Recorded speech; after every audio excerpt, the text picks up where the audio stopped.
Let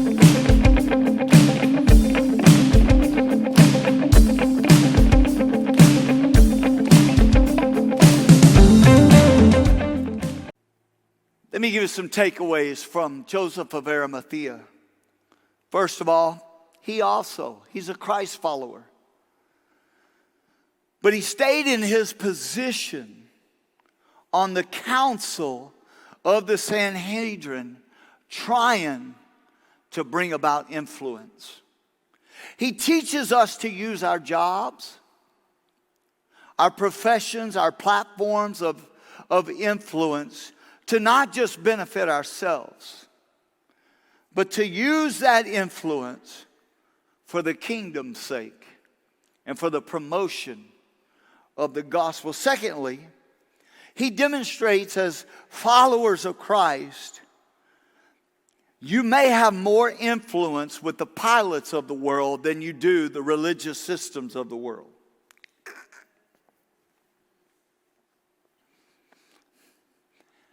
You may have more influence with those outside of the church than you do inside of the church. Because Pilate gave to the request of Joseph of Arimathea. And he knew if he goes to the high priest would not give him the body of Jesus. So he understood and knew where I have influence at and where I don't have influence at. Thirdly, he used his wealth for the promotion and the preservation of the gospel.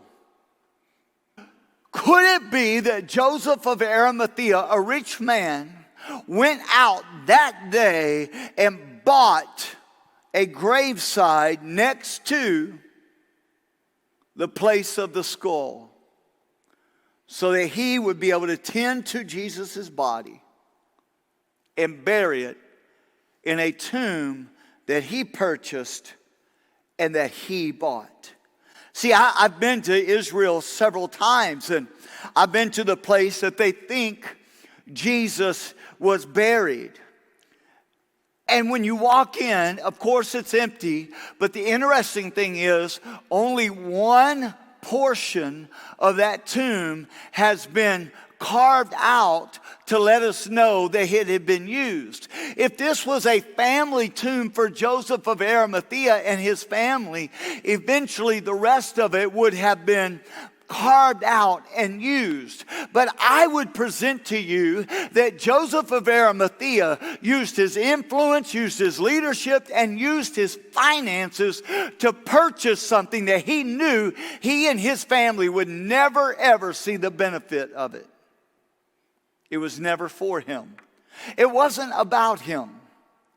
And what would it be if we lived in a manner that the gospel message that we lived, we stop making it about us and start making it about those that need to know Jesus Christ?